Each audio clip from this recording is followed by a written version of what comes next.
C'est bon. Citoyens et citoyennes de YouTube, bonjour. Que se passe-t-il lorsqu'une personne meurt? C'est la question que nous avons traitée depuis la semaine passée. À partir de Genèse 2, verset 7, nous avons conclu que la mort est d'abord la séparation entre l'âme et le corps. Mourir ne veut pas dire cesser d'exister. Mourir ne veut pas dire être éradiqué.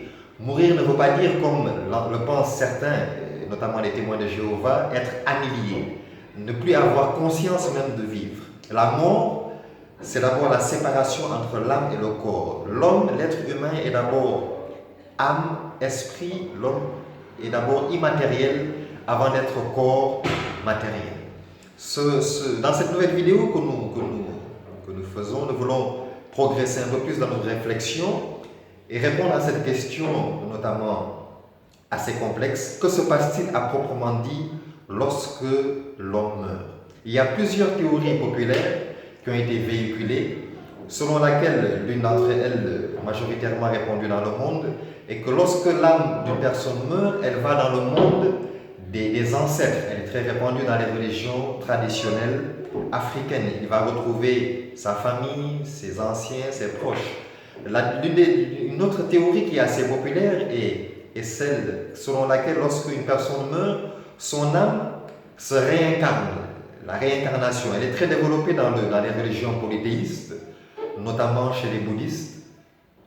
Si un être humain dans sa vie antérieure a été hostile, méchant, épris de haine par rapport au monde animal ou végétal, lorsqu'il va mourir, son âme va se réincarner. Alors, il peut se réincarner soit dans une plante, soit dans un arbre. Il peut se réincarner dans un animal, dans un chien ou dans une vache. Théorie également fausse. L'une des troisième théorie populaire dans le monde religieux, c'est celle du purgatoire.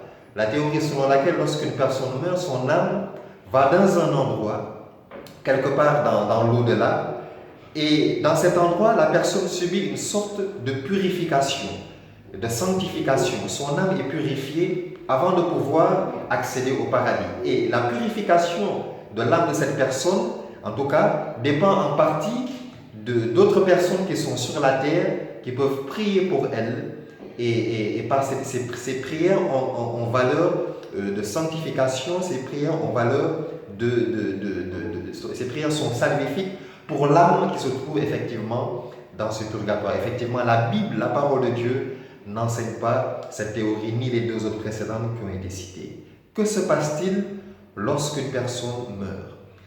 La Bible enseigne que lorsqu'une personne meurt, elle se retrouve dans le séjour des morts. Nous développerons plus en profondeur ce sujet dans notre troisième et dernière vidéo la semaine prochaine. En attendant, je voudrais que tu réfléchisses depuis que tu es né avec toutes ces fausses théories qu'on t'a enseignées par rapport à la mort.